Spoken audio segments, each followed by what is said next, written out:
The morning mist still lingered over the lake when she showed up on my property, heels clicking against the wooden dock as if she owned the place. This woman, another HOA, Karen, looked me dead in the eye and told me I had to sell my cabin for a fraction of its worth, or she'd make my life miserable. What she didn't know was that not only do I own this cabin, I own the entire lake she's trying to control. Let us know where you're watching from today. And if you're new here, don't forget to like this video and subscribe to join our growing community. The sun had barely risen over the lake when I stepped out onto my cabin's front porch, coffee mug in hand. The surface of the water was like glass, reflecting the fiery streaks of dawn, as if the world itself had stopped to admire the view. This cabin wasn't just a place to relax. It was my sanctuary built on land my father left me. Every nail, every plank carried history, a memory. I had barely taken a sip of coffee when I heard the crunch of tires on gravel. A white luxury SUV pulled up, the kind of car that screamed, "Look at me." The door swung open and out stepped a woman in her late 40s, dressed like she was headed to a country club instead of a lakeside property. Her blonde hair was perfectly coiffed, oversized sunglasses covering half her face. Even from the porch, I could feel the storm brewing in her stride. She didn't bother with pleasantries. "You own this cabin," she demanded, her voice sharp and commanding.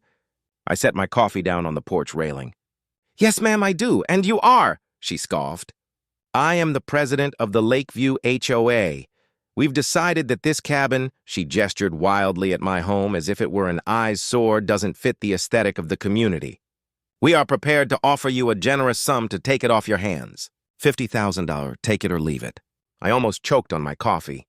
$50,000, the land alone was worth 10 times that, not to mention the cabin's history and the fact that the lake itself was mine. I looked her square in the eye, fighting the urge to laugh. "You're offering me 50 grand for my family's cabin. That's cute. Why don't you turn around, get in your fancy car, and drive back to wherever you came from?" Her face turned crimson. "Excuse me, you don't get it. If you don't sell, we'll make your life miserable. We have rules, sir. We'll find you, block your access to the road, cut off your water. You can't win against us." The arrogance dripping from her words was almost entertaining. She had no idea who I was or what she was up against. "Ma'am," I said calmly, "do you even know who owns this lake?" She waved me off, clearly not listening. "This entire area falls under the HOA's jurisdiction. We've been planning to upgrade the shoreline, and frankly, your old shack is standing in the way of progress. Be reasonable. Take the money. You'll thank me later." That's when I decided to have a little fun. I stepped down from the porch, walking toward her, slow and deliberate. The gravel crunched under my boots as I stopped just a few feet away from her SUV.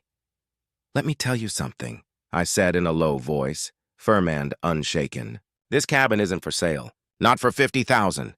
Not for 50 million. And if you think you or your HOA can bully me, you're in for a rude awakening." For a split second, I saw her falter.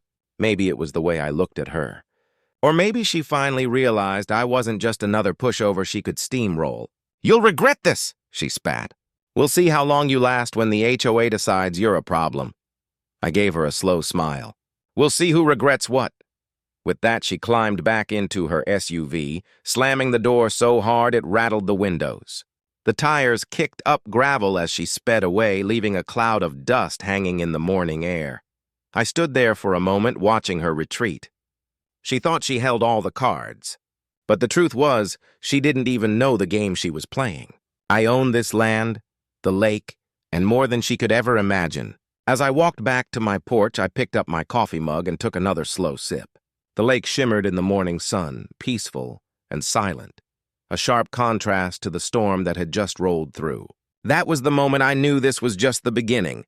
Karen wasn't going to back down, and honestly, neither was I. She wanted a fight. Fine.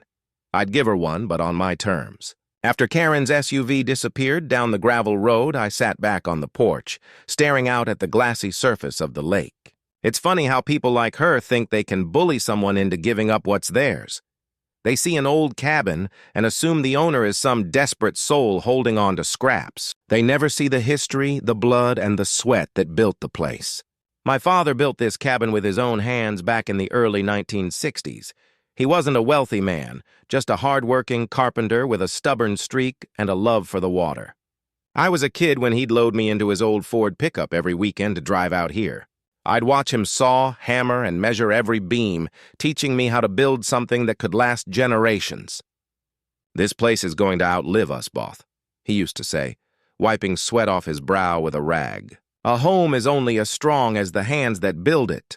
When I turned 18, Dad handed me my own hammer and told me to finish the back porch by myself. It wasn't perfect crooked nails, uneven boards, but he didn't care.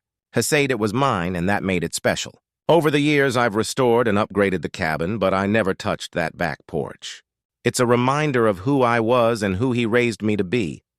Karen probably thought this was some vacation property I could just give up for a quick payday. What she didn't know is that this cabin isn't just real estate. It's family history. It's where we celebrated birthdays, where Dad taught me to fish, and where I brought my son for his first canoe trip. Every corner of this place holds a story, and the lake, that's a whole different tale. After my father passed, I inherited not just the cabin, but the surrounding land, including the entire lake. It was part of an old purchase agreement my father made decades ago, when this area was nothing more than wild land and dirt roads. The HOA that Karen runs didn't even exist back then. They only started sprouting up in the last 15 years, trying to regulate every nail and paint color in sight. But here's the thing, their rules don't apply to me. This land, this lake, it's all mine. I've paid every tax, every fee legally.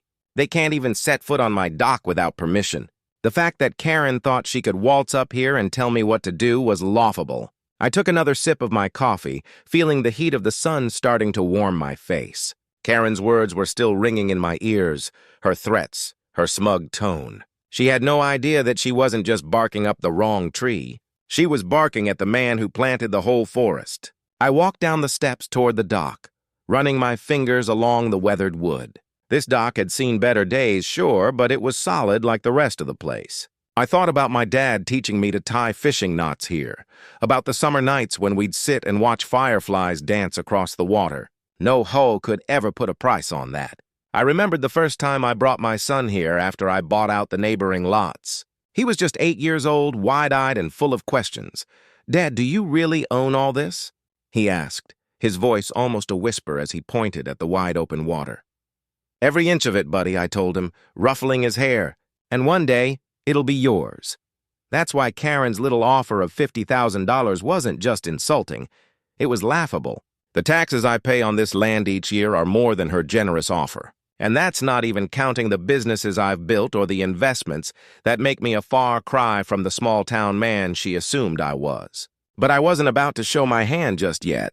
People like Karen thrive on power plays, and I had every intention of letting her die her own hole first. The breeze picked up across the lake, carrying the scent of pine and fresh water. It reminded me that some things can't be bought, no matter how many rules or threats people throw at you. This cabin and this lake were mine, and no HOA president was going to change that. I sat back down on the porch, pulling out my phone. If Karen wanted to play games, fine. I had my own moves to make. And trust me, they'd heard a lot more than a rejected offer. A few days passed without a peep from Karen, and I almost thought she'd gotten the message. Almost. By the third morning, just as the mist was lifting off the lake, I heard the familiar crunch of tires on my gravel driveway. This time, she didn't come alone. 2 SUVs rolled up, both white, both polished so bright they looked out of place on my dusty road. Out stepped Karen, of course, dressed like she was headed for a board meeting instead of an argument. With her came 3 other people, 2 men and a woman, each carrying clipboards and wearing smug expressions like they were about to write me up for something. I leaned on the porch railing, sipping my coffee, not even bothering to stand. "Morning," I called out. "I take it you brought reinforcements." Karen flashed me a smile so fake it could have been made of plastic. "Mr. Mason," she said sweetly, "these are members of the Lakeview HOA board. We're here to discuss your property and ensure it meets community standards." I raised an eyebrow. "Community standards? Last I checked, this land isn't part of your community." One of Themen, a tall guy with a receding hairline, stepped forward like he was about to lecture me. "Sir, all properties bordering the lake fall under our purview. We have regulations about dock maintenance, shoreline appearance, and overall aesthetics. It's clear your cabin hasn't been approved by the HOA, and we'll need you to address several violations." I couldn't help but chuckle. Violations? You folks have no authority here. This lake isn't under HOA control. Karen smirked, pulling out a stack of papers from a leather folder. Oh, but it is. We've expanded our jurisdiction, and these documents outline the new regulations. Failure to comply will result in fines and possible legal action. I walked down the porch steps slowly, coffee still in hand, and took one of the papers she held out. It was filled with legal jargon, vague bylaws, and threats of fines ranging from $500 to $5,000 for various infractions, none of which applied to me. You know what's funny? I said, handing the paper back. This is all meaningless. I own the lake, every drop of it, and your HOA can't enforce a single thing on my property, so you can take these papers. And I stopped, giving them a smile that made them all shift uncomfortably. Well, let's just say they're worthless. Karen's face tightened, but she didn't back down. We'll see about that, she snapped. We have resources. We've handled people like you before. I took a slow sip of coffee. I highly doubt you've handled anyone like me.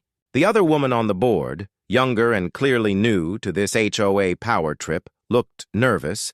She whispered something to Karen, who ignored her and continued to stare me down. You have 1 week to comply, Karen said firmly. If you don't, we'll escalate this to our attorneys. Consider this your official warning. With that, she turned on her heel, signaling her little entourage to follow.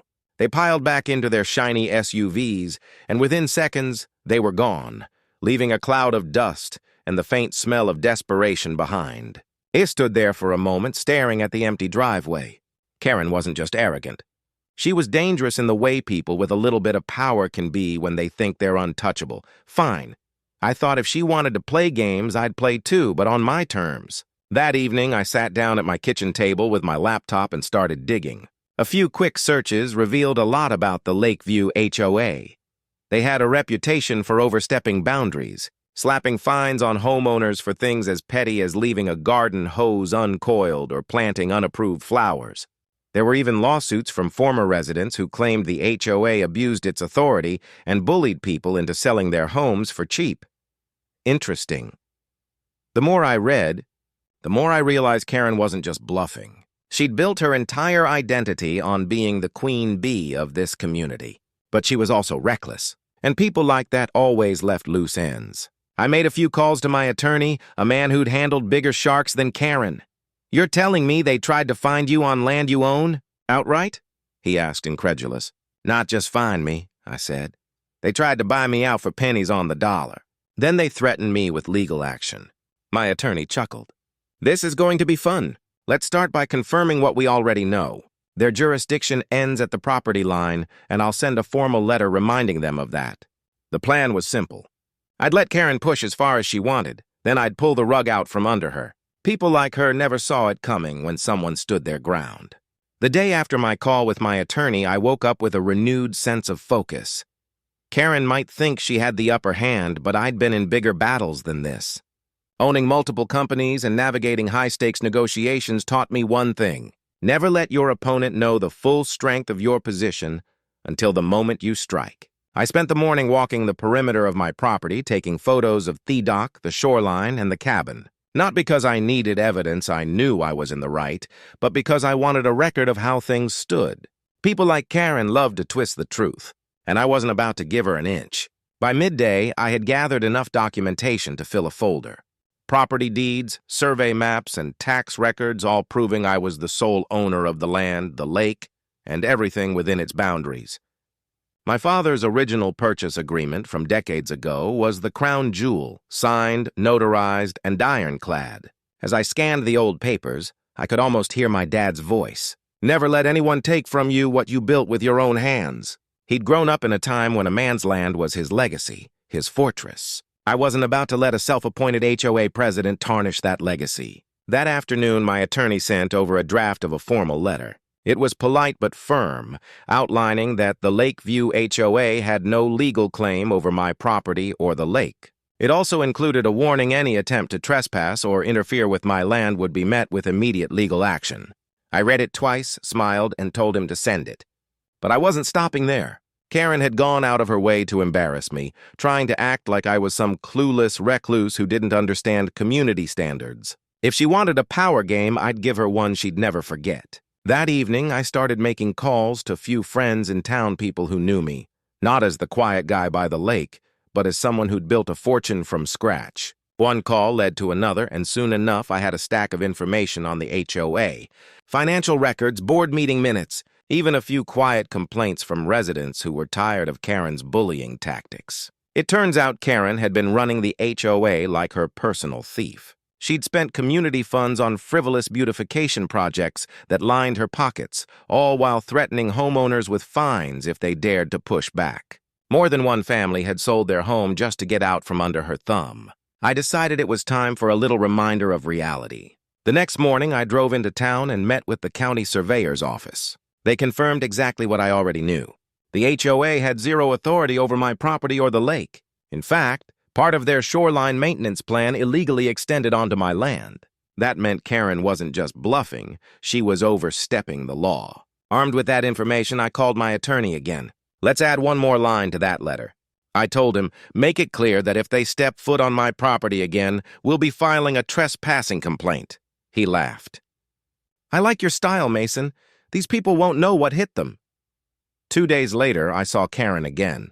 She showed up at the edge of my driveway with 2 board members, her sunglasses perched on her nose like a shield. This time I didn't wait on the porch. I walked right down to meet them, folder in hand. Morning, I said casually, flipping the folder open. I believe you got a letter from my attorney. Karen's jaw tightened. Receive something, but you need to understand this community has rules. Oh, I understand, I said, cutting her off. I understand that you've been throwing your weight around with the neighbors, pretending your HOA controls everything around this lake. But here's the thing. It doesn't. You have no jurisdiction here. None. In fact, the only person who controls this lake is me. Her face went pale. The board members shifted nervously, clearly unsure how to respond. And just to be crystal clear, I continued, holding up a copy of my property deed. If you or any member of your HOA so much as set foot on my dock again, I'll file trespassing charges. Are we clear? Karen tried to recover, her voice rising. You can't talk to me like that. I'm the HOA president. I took a step closer, lowering my voice. Lady, I don't care if you're the Queen of England. You don't own this land. You don't own this water, and you're not going to bully me out of what's mine. There was a long silence. Karen's lips trembled like she wanted to say more, but the board members were already retreating toward their SUVs. Finally, with a huff, she turned and followed them. As I watched them drive off, I felt a wave of satisfaction. The game had just shifted. Karen had come at me thinking I was weak, but now she knew I was willing to fight and that I wasn't alone. The following weekend, I woke to the unmistakable sound of voices near the shoreline. It was still early, barely 7 in the morning, and the lake was quiet, except for a few ducks gliding across the glassy water. But these voices weren't calm or friendly. They were barking orders. I stepped onto the porch, squinting toward the dock. Sure enough, Karen was back. This time, she'd brought 2 men in bright yellow vests, the kind contractors wear. They were unloading tools from a pickup truck, setting them down like they were preparing to start some kind of inspection. I didn't even bother to put on shoes, mug of coffee in hand. I walked down the gravel path toward the dock. What the hell do you think you're doing? I called out, my voice cutting across the quiet morning. Karen turned, plastering on that fake smile of hers. Good morning, Mr. Mason. We're conducting a routine shoreline inspection as part of the HOA's maintenance plan. We'll need to measure your dock and check for compliance with our standards.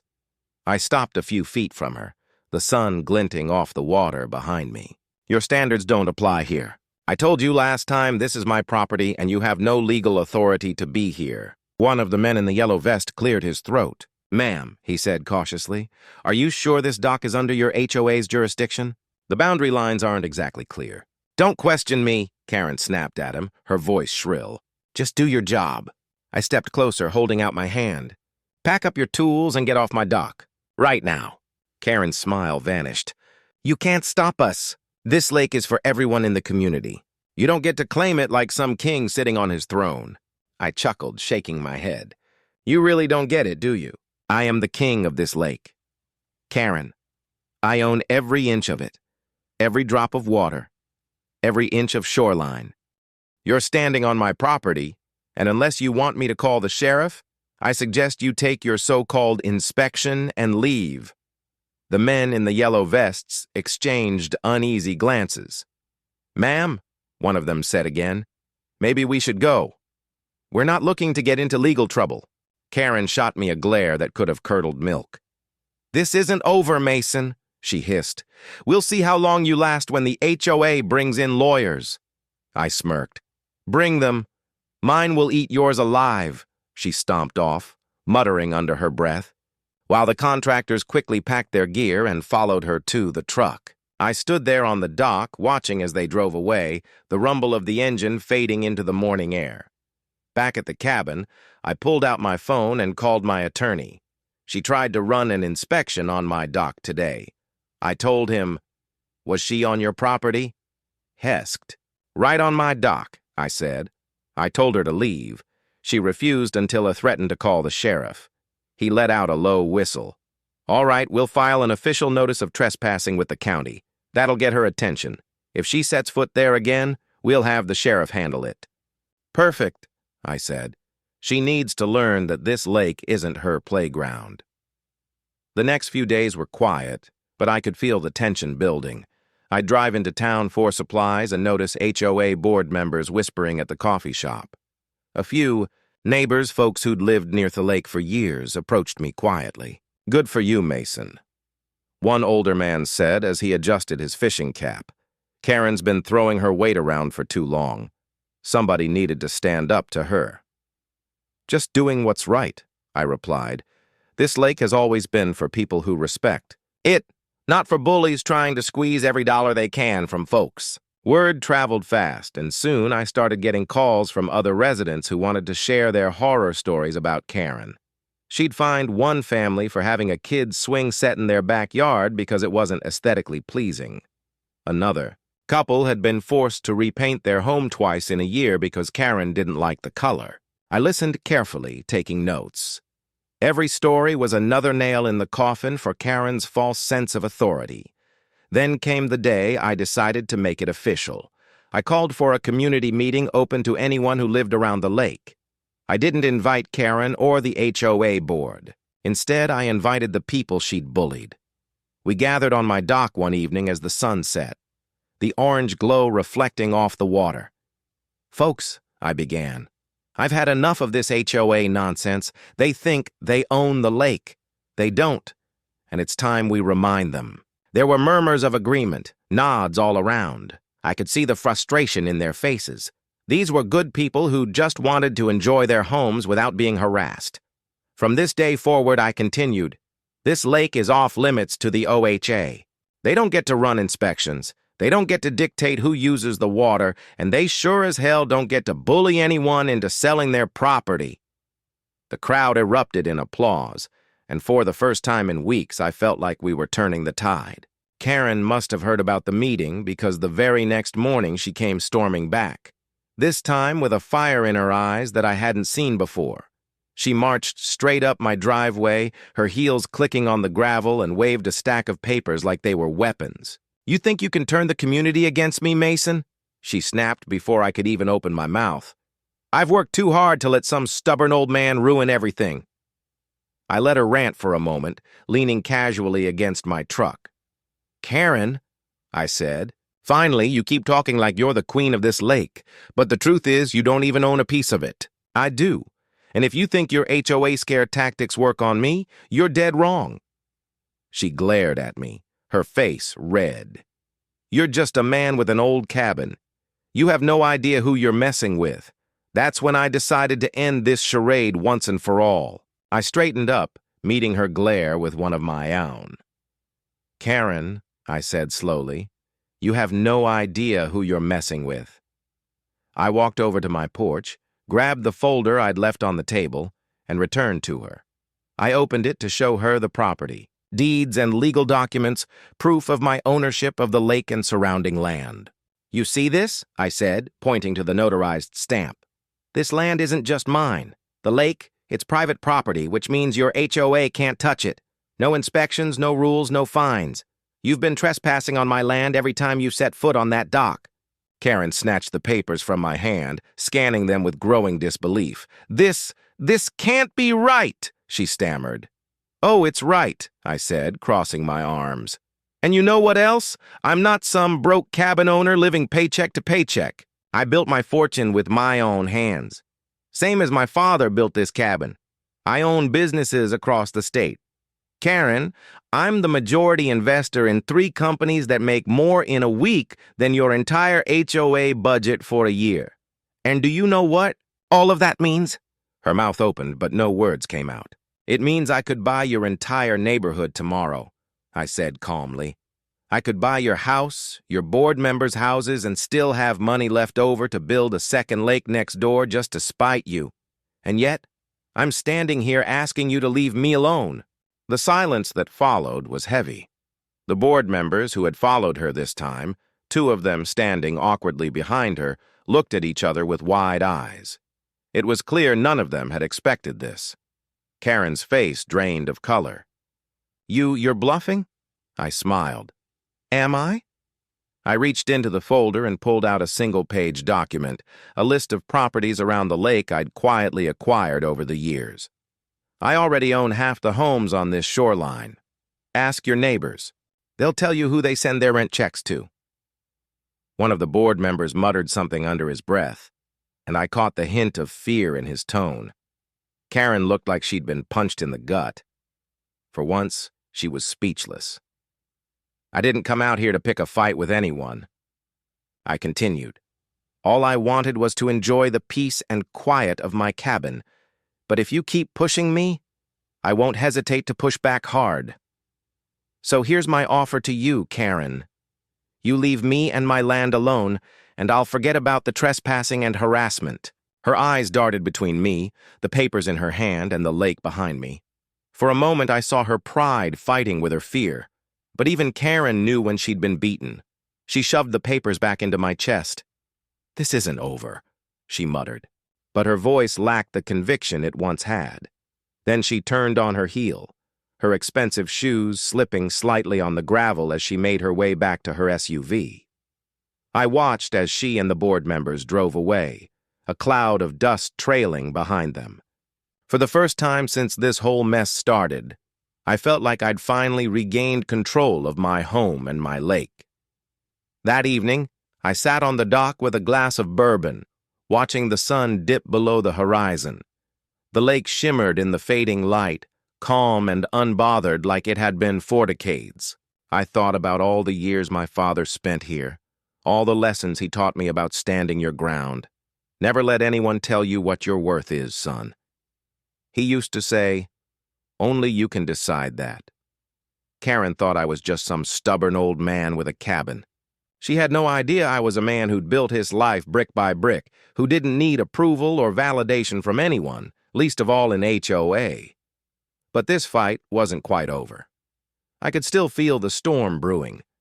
Karen wasn't the type to walk away quietly, and I wasn't the type to forgive someone who crossed me. I knew Karen wasn't going to walk away without a final swing. People like her thrive on control, on being feared. The next few days were unusually quiet, which only confirmed my suspicion that she was plotting her next move. But this time, I wasn't waiting for her to strike. I was going to end this once and for all. Early one morning, I called my attorney again.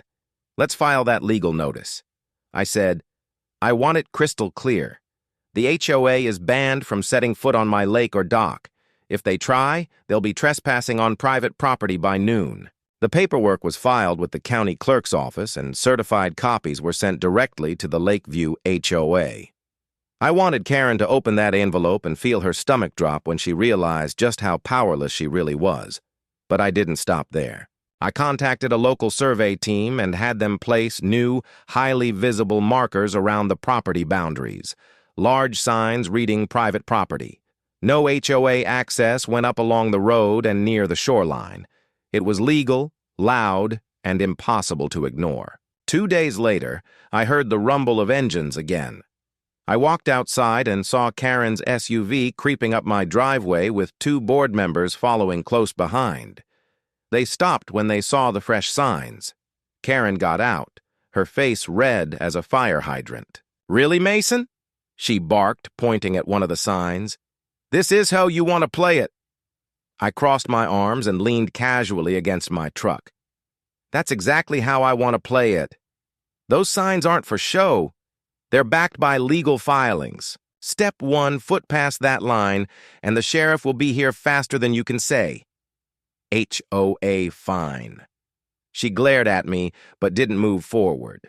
The board members looked at each other, clearly unsure what to do. You're going to regret this, Karen hissed. We'll take this to court. Go ahead, I said, smiling. You'll lose. I've got deeds, survey records, and a legal team that could buy and sell your HOA 10 times over.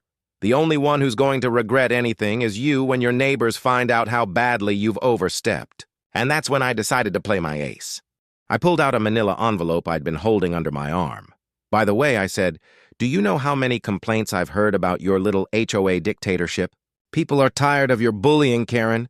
They're tired of you using their money for your own pet projects. I've got enough statements and records here to have you removed as president before the week is out. Her jaw dropped. You wouldn't dare. Oh, I dare, I said calmly. In fact, I'd enjoy it. I could see the panic starting to creep into her eyes. This wasn't the script she was used to. She wasn't dealing with a neighbor she could find into submission. She was dealing with someone who had the means and the will to fight back harder than she ever imagined. Over the next few days, I made good on my word. I met with a handful of HOA members, people who had quietly reached out to me and shared the evidence I'd gathered about Karen's misuse of funds and intimidation tactics. It didn't take long for a rebellion to form within her own ranks. By the end of the week, word spread that the HOA board was calling for an emergency vote to remove Karen as president. The irony wasn't lost on me. She'd spent weeks trying to control me, and now she was losing control of her own little empire. The night before the vote, I sat on my dock listening to the gentle lapping of water against the posts. The lake was calm, but my mind was alive with thoughts. This fight had started as a nuisance, but it had turned into something bigger, a reminder that standing your ground isn't just about property or money, it's about principle. I remembered something my father used to say when I was a boy. A man's worth isn't measured by what he owns, but by what he refuses to give away.